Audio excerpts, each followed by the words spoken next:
દૃષ્ટિકોણ બદલાયા છે, સંજોગો બદલાયા છે, વ્યવહાર બદલાયા છે, આ બધું બદલાયું છે.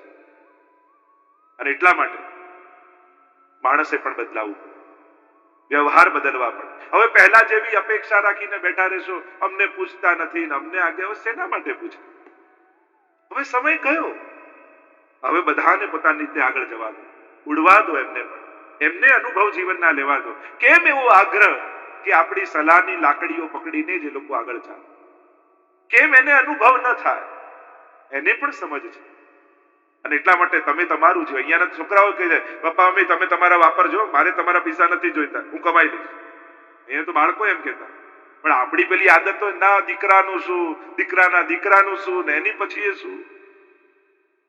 તમારા બાળકો તમને છૂટ આપે છે તો તમારા મનમાં જે જે કામનાઓ છે, જે જે ઉત્તમ વિચારો છે, પૂરા કરો. જો બગડેલા દીકરાઓ હશે તો વાપરી જ નાખવાના છે, અને સારા હશે તો કમાઈ જ લેવાના છે. પછી ચિંતા શા માટે? કરી જ લેવાના છે. ધર્મ ભજસ્વ સતતમ ત્યજ લોક ધર્માન સેવસ્વ સાધુ પુરુષાન જહી કામ તૃષ્ણા. 60 વર્ષ પછી કોઈ ઉત્તમ મહાપુરુષનો સંગ રાખો, એના સાનિધ્ય એટલે કે એના વિચારોમાં રહેવું, અને વિચારો સાથે જીવન આગળ વધારે. અમુક ઉંમર થાય, આપણે ત્યાં વન પ્રવેશ કહીએ છીએ, પણ હવે 50 બહુ વહેલું થઈ જાય છે. એટલે હવે આપણે 60 યા 70 સુધી લઈ જઈએ, કારણ કે હવે લોકોનું સ્વાસ્થ્ય વધ્યું છે, આયુષ્ય વધ્યું છે, સરેરાશ આયુષ્ય વધ્યું છે, એટલે 60-70 સુધી તો માણસ દોડતો રહે. અને ફ્રી થઈ જવું, યા એનો કામ અર્થ એ નથી થતો કે બસ કામ વામ છોડીને બેસી જવું. ના, અનાસક્ત ભાવ. વચ્ચે મને કોઈ અમેરિકા મળ્યું હતું કે મારું શરીર ચાલે છે ને હવે એમ થાય કે હવે કમાઈને શું, તો હું કામ છોડી દઉં.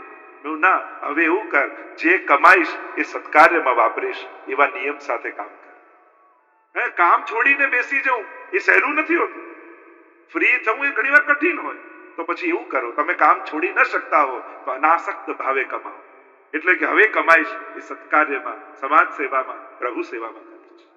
ધર્મ ભજસ્વ સતતમ ત્યજ લોક ધર્માન સેવસ્વ સાધુ પુરુષાન જહી કામ તૃષ્ણા. કામ તૃષ્ણાને ત્યાગી સાધુ પુરુષોનો સંગ કરો, જેનાથી મન પવિત્ર થાય. હવે મારે મારું મન નથી બગાડવું. અન્યસ દોષ ગુણ ચિંતનમાં સુમુક્તવા. બીજાના દોષ અને ગુણ જોવાનું છોડી દો. કારણ કે ગુણ જોશો તો મોહ થશે, દોષ જોશો તો દ્વેષ થશે. બંને બાંધનારા છે. દરેકને એક જ તરાજુએ તોલવાની જરૂર નથી. દરેક વ્યક્તિ જુદો છે. પોતાના જ ચશ્મે બધું જોવા જશો ને તો સાચું તારણ નહીં કાઢી શકો. એટલે જોખવાની વૃત્તિ મૂકી દો, દરેકને તોલવાની વૃત્તિ મૂકી દો, દરેકને માપવાની વૃત્તિ મૂકી દો. હવે તો પામવાની વૃત્તિ સાથે જીવો. દ્વેષ છોડી દયા ભાવ લાવી.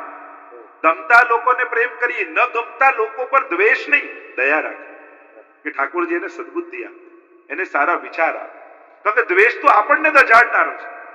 આપણે તો આપણી ભીતર ઉત્તમ વૃત્તિઓ સાથે જ જીવવું, અધમ વૃત્તિઓ નહીં લાવવી. ભલે નથી ગમતો ને માણસ, તો વેર બાંધવા કરતા દયા રાખો કે પ્રભુ આને સદબુદ્ધિ આપે, પ્રભુ આને સારા વિચારો આપે. એટલે બધાને એક જ ફૂટપટ્ટીએ માપવા જાવ. ઘણી વાર કેવું પ્રસંગ, પેલો એક સોની અને માળી બે મિત્રો હતા, અને બંનેને કંઈક સારી વસ્તુ આવે તો એકબીજાને બતાવે. એટલે એકવાર સોની મિત્ર હતો જે ઝવેરાત બનાવતો, એને બહુ સારો હાર બનાવ્યો. પેલા માળી પાસે ગયો, તું જો કેટલો સરસ હાર છે. અને માળી સારું કઈ રીતે ચકાસે? એને હાર લઈને સૂંઘ્યો, ફેંકી દીધો. સુગંધ તો આવતી નથી, આમાં શું સારું? એ રીતે એક બગીચામાં સુંદર ફૂલ ઉગ્યું. એટલે માળીને થયું કે લાવ મારા મિત્ર સોનીને બતાવું. ફૂલ લઈને ગયો, અને સોની સારું છે કઈ રીતે ચકાસે? એને પથ્થર લીધે ઘસ્યું, ફાટી ગયું. તો કે આ તો ફાટી ગયું, આમાં સારું શું છે?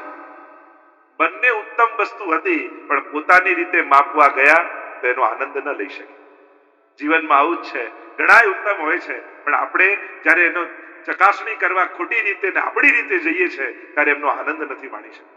તો અન્ય દોષ ગુણ ચિંતન માસુ મુક્તવા. દોષ અને ગુણ જોવાનું છોડો તો શું કરવું? સેવા કથા રસમહો નિતરામ વિબત્વમ. ભગવત સેવા અને કથાના આનંદ. કારણ કે આ ભગવત કથા એવી છે, એક સમય એવો આવવો જોઈએ, હવે મારે પરમાત્મા માટે જીવવું છે. આજ સુધી સંસાર માટે જીવ્યો, હવે મારે આધ્યાત્મિક જીવન જીવવું છે. જો તમે બાળપણમાં આનંદ પ્રમોદમાં જીવો, યા વિદ્યા માટે જીવે, પછી ધન માટે જીવ્યા, આપણે ધર્મ અર્થ કામ અને મોક્ષ કહીએ છીએ, એમ પછી પરિવાર માટે જીવો છો, પછી સમાજ માટે જીવો છો, પણ અમુક ઉંમર થાય પછી નક્કી કરો મારે ભગવાન માટે જીવવું છે. હવે મારું કોઈ સંબંધ હોય તો ભગવાન સાથે છે, અને જેટલા જોડે વ્યવહાર છે એ ભગવાન સંબંધી વ્યવહાર રાખે કે મારા ઠાકોરજી આ દરેકની અંદર બિરાજે છે, એટલે મારે બધા જોડે ઉત્તમ વ્યવહાર રાખી પણ મારે હવે આધ્યાત્મિક જીવન જીવવું છે. કારણ કે જીવનના પડાવમાં તમારું કંઈક પ્રધાન હોય છે. જો વિદ્યાર્થી જીવનમાં કેવી વિદ્યા પ્રધાન હોય ભણવા માટે, પછી જયારે જોબમાં આવો ધંધામાં આવો ત્યારે પૈસા તમારો પ્રધાન હોય કે આર્થિકતા સદ્ધરતા માટે કરવું છે. પછી 40 પછીની ઉંમર થાય તો પરિવાર માટે જીવવું છે, બાળકો ભણી લે, બાળકો સેટ થાય, એના પર લગ્ન થઈ જાય, એ આગળ જાય. એમ કરતા કરતા 60-70 આવે પછી હવે નક્કી કરો કે 50 થી 60 સમાજના કાર્ય થાય, પણ 60 પછી હવે નક્કી કરો કે મારે ભગવાન માટે જીવવું છે. હવે મારા જીવનનો પ્રધાન વિષય ભગવાન હોવો જોઈએ, ઠાકોરજી માટે જીવવું છે. અને પ્રભુ માટે જીવવું એટલે નિષ્ક્રિય થઈ જવું એમ નહીં. હવે જે પણ કરીશ પ્રભુને કેન્દ્રમાં રાખીને કરીશ. જો વ્યક્તિઓને ધ્યાનમાં રાખીને સારું કરવા જશો ને તો બહુ લાંબા સમય સુધી સારું નહીં કરી શકો.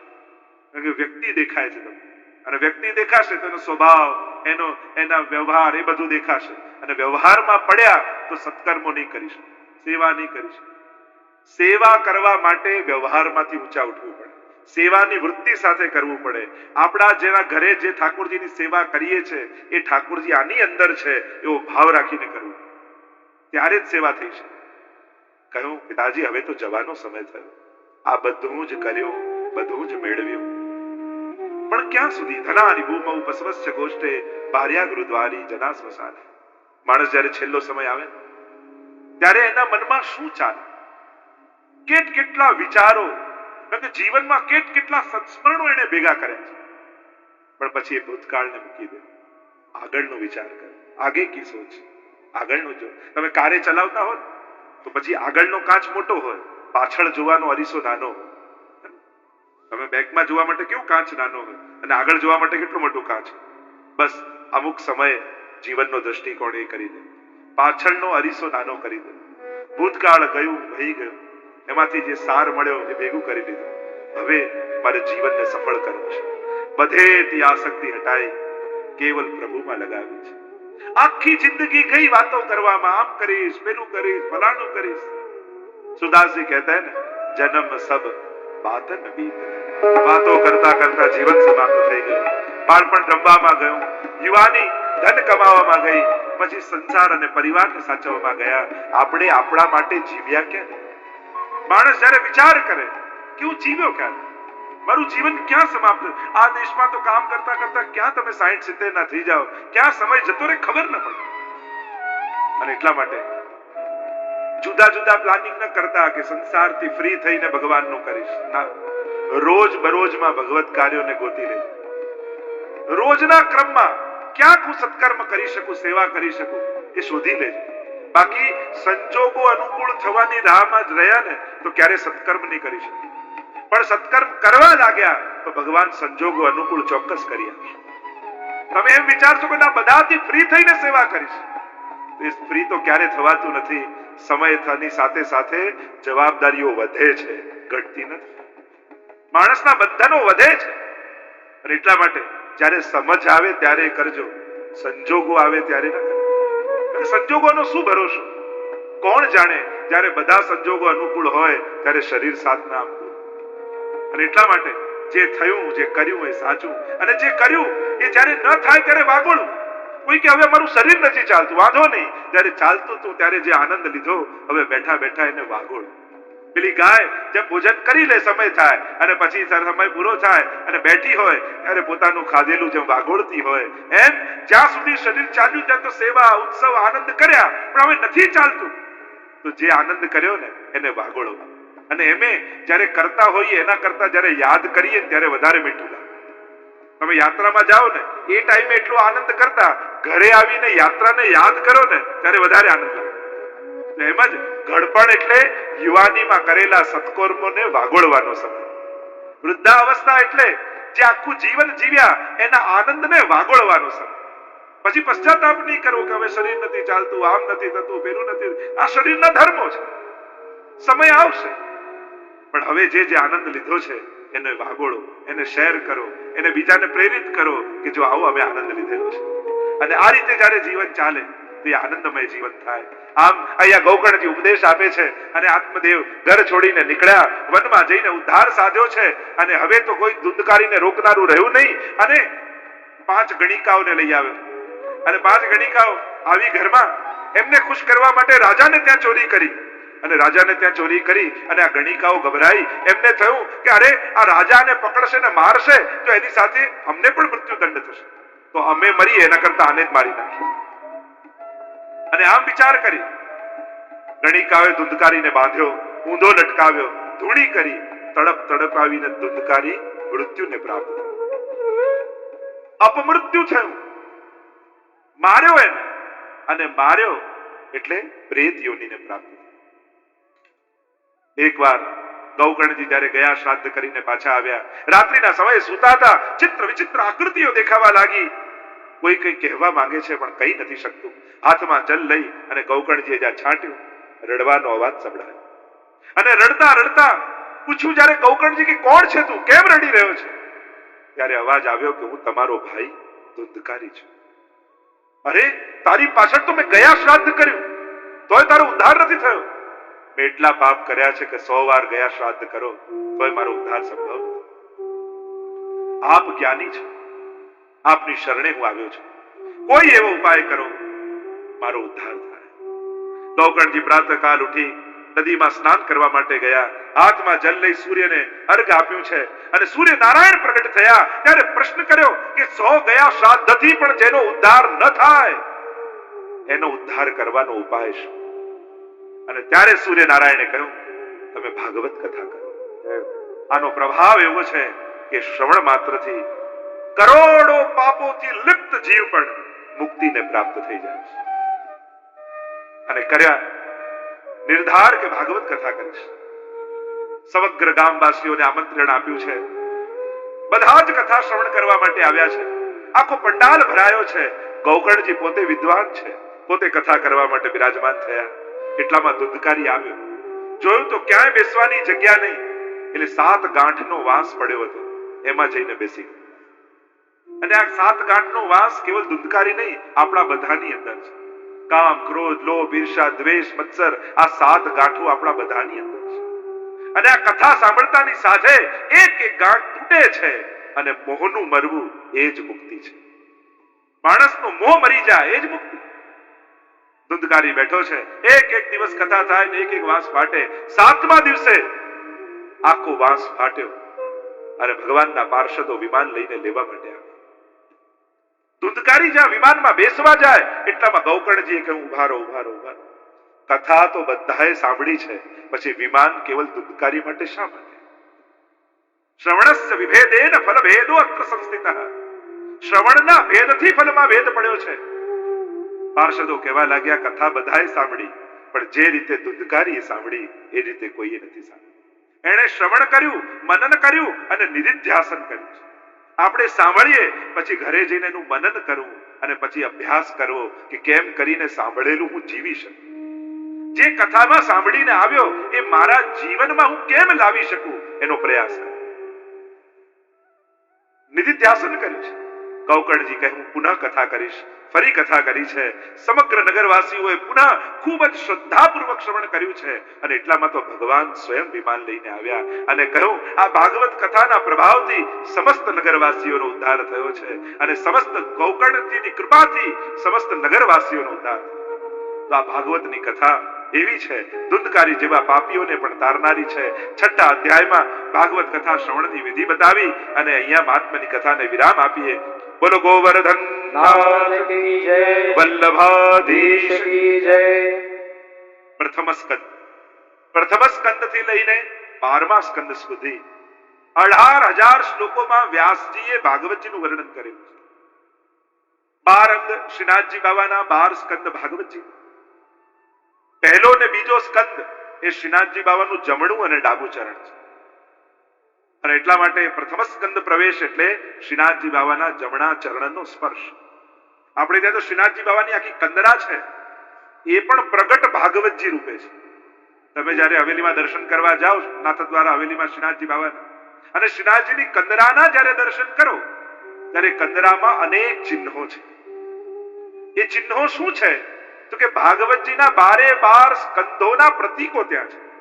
એટલે કે શ્રીનાથજી બાબાના એક વારના દર્શન પણ સમગ્ર ભાગવત કથાના ફલરૂપ છે. એટલે શ્રીનાથજીની કદરાના જ્યારે દર્શન થાય ત્યારે એ કરવા જરૂર જવું. એટલે અમુક દર્શન આપણે ત્યાં વિશેષ રૂપે કરવામાં આવતા હોય છે.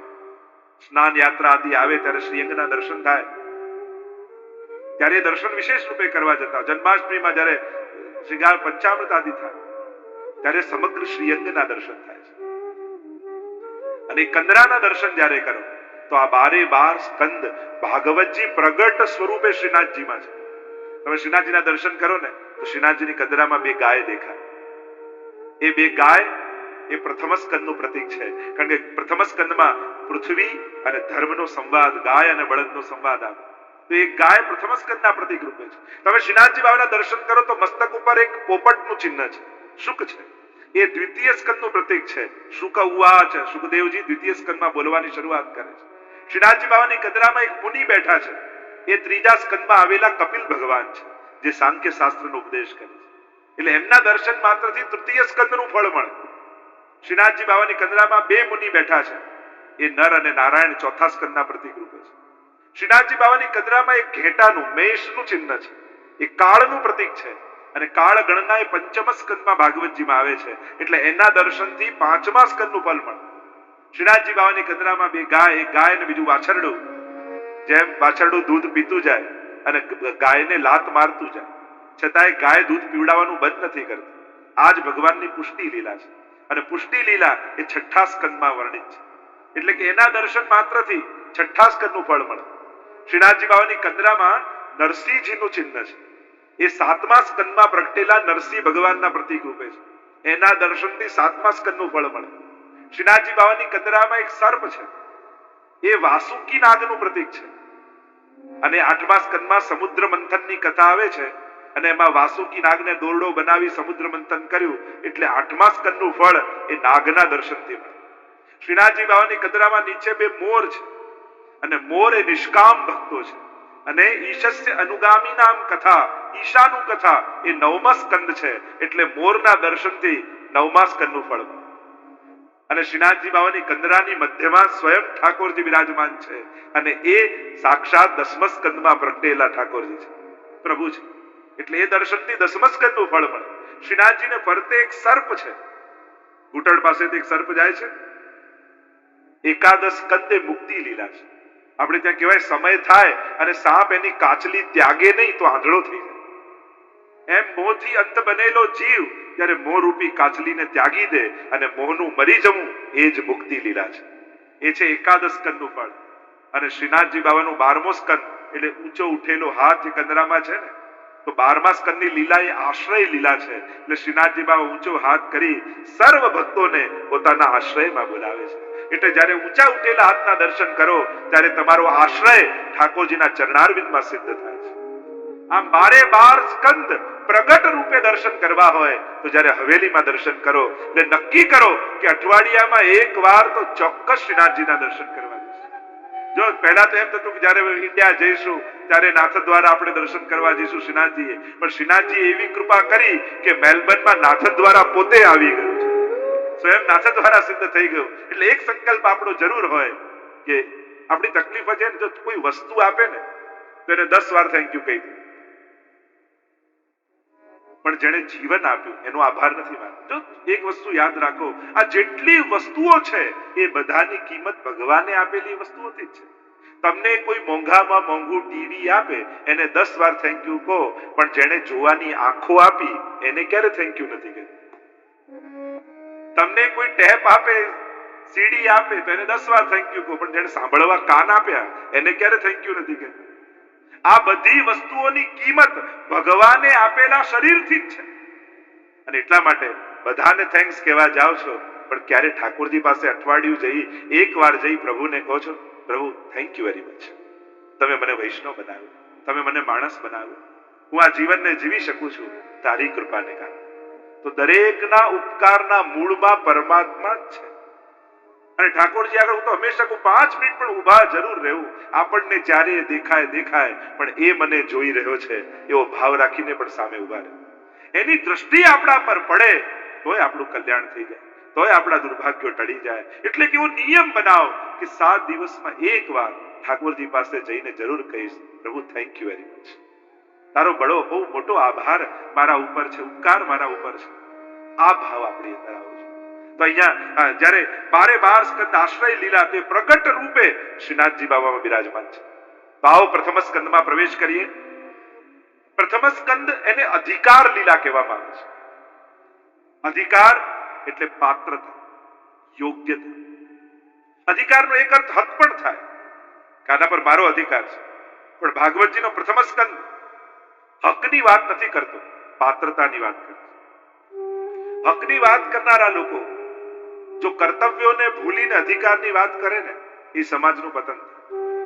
માણસે કર્તવ્યનો વિચાર કરવો જોઈએ. મારી ફરજ શું, મારા રાઈટ શું, એ તો આપણને ખબર હોય છે, પણ મારી ડ્યુટી શું? અને જે ડ્યુટીનો શબ્દ સમજતો નથી એને રાઈટની પણ વાત કરવાનો અધિકાર.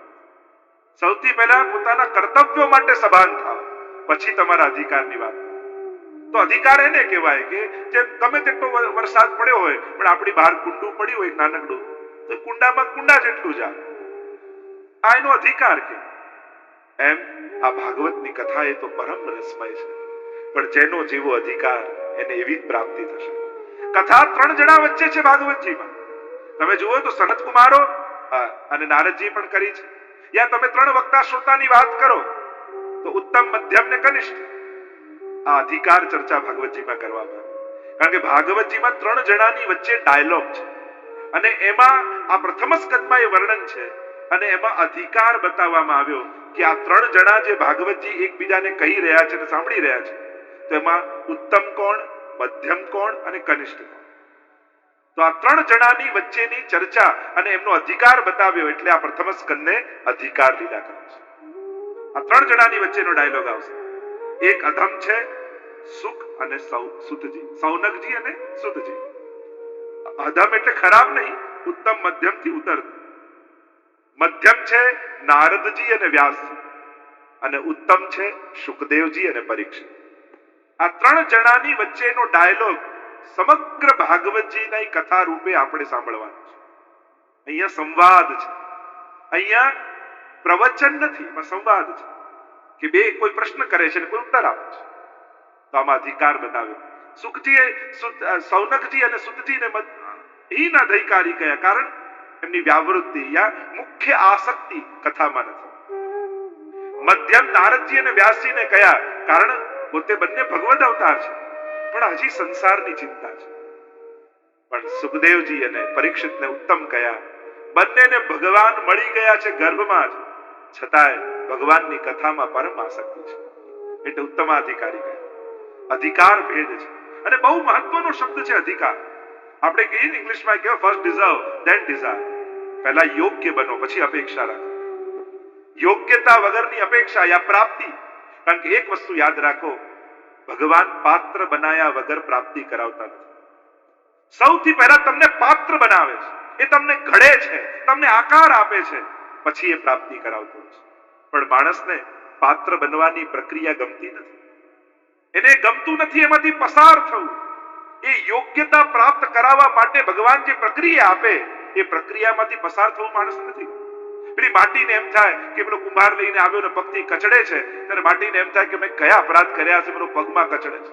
પછી ગોળો બનાવીને ચાકડા ઉપર ચડાવીને ગોળ ગોળ ગોળ ગોળ ફેરવે, એટલે માટીને એમ થાય કે અમે કયા પાપ કર્યા છે કે આવું ભોગવવું પડે. પાછો વચ્ચે હાથ નાખે અને ઉપરથી થપ્પડ મારે કુંભાર, ત્યારે માટીને એમ થાય કે મારે આ થપ્પડો ખાવી પડે, મેં એવા કયા અપરાધ કર્યા છે. અને કાચો જયારે ઘડો બને એટલે અગ્નિમાં ઘાસના પૂડામાં મૂકી આવે, એને અગ્નિમાં સળગાવે, ત્યારે પેલા માટીને એમ થાય મેં કયા અપરાધ કર્યા છે, અગ્નિમાં બળવું પડે છે મારે.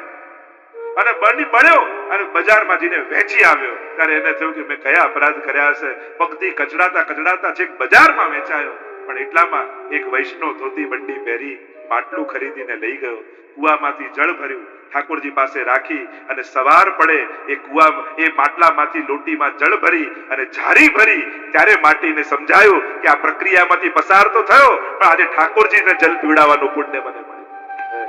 એ પ્રક્રિયા સમજમાં ના આવે, પણ જ્યારે એનું ફલ મળે ત્યારે સમજમાં આવે કે પ્રભુને જલ આરોગાવવા માટે પ્રભુએ મારી પાત્રતા સિદ્ધ કરાવી છે, માટી હતો ત્યાં સુધી પગમાં કચડાતો હતો, ઘડો બન્યો તો લોકો માથે લઈને ફરવા લાગે છે, એને માથે લઈને ફરે છે. બસ આ જીવનમાં પ્રક્રિયા છે ભગવાનની. પાત્રતા સિદ્ધ કરાવી અને પ્રાપ્તિ કરાવે છે. જેનો જેવો અધિકાર એવી પ્રાપ્તિ થાય છે. તો આ પ્રથમ સ્કંદે અધિકાર લીધા છે. 19 અધ્યાયમાં 3 પ્રકારના અધિકારીઓની ચર્ચા. 1 થી 3 અધ્યાયમાં હીનાધિકાર, 4 થી 6 અધ્યાયમાં મધ્યમાધિકાર અને 7 થી 19 અધ્યાયમાં ઉત્તમાધિકારીની ચર્ચા છે. આવો પ્રવેશ કરીએ. પહેલો જ શ્લોક મંગલાચરણ. 3 શ્લોકમાં મંગલાચરણ કર્યું. એકમાં બીજ બતાવ્યું ભાગવતજી, બીજામાં વૃક્ષ અને ત્રીજામાં ફળ. આ પહેલો શ્લોક છે ને, એને પૌરાણિક ગાયત્રી કહેવામાં આવે છે. જે ગાયત્રી મંત્રમાં વાત છે એ જ વાત આ શ્લોકમાં છે. વેદનું બીજ ગાયત્રી છે અને ભાગવતજી એ વેદનું ફળ છે. અને ફળ હોય એમાં પાછું ઠળિયું આવે કે પાછું બીજ આવે કે, અને એટલા માટે આ બીજ રૂપે જે ગાયત્રી મંત્રમાં વાત એ જ વાત આ શ્લોક. જેમ ગાયત્રી મંત્રમાં કહ્યું, તત્સવિતુ વરેણ્યમ ભર્ગો દેવસ્ય ધીમહિ ધિયો યો નઃ પ્રચોદયાત. ઓમ ભૂર્ભુવસ્વ તત્સવિતુ વરેણ્યમ ભર્ગો દેવસ્ય. તત્સવિતુ તે સવિતા. આખી વેદાંતિક બહુ ગહન ચર્ચા છે, બહુ ગૂઢ ચર્ચા છે. અત્યારે એનો વિસ્તાર નહીં કરું, પણ જેમ ગાયત્રી મંત્રમાં સવિતા કહ્યું, એટલે સુતે પ્રસૂતેથી સવિતા, જેનાથી જન્મ આદિ થાય સવિતા. ગાયત્રી મંત્ર તો પરબ્રહ્મનો દ્યોતક છે. પછી આપણે દેવીની ભાવના કરીએ, પણ એ તો છે પરબ્રહ્મ.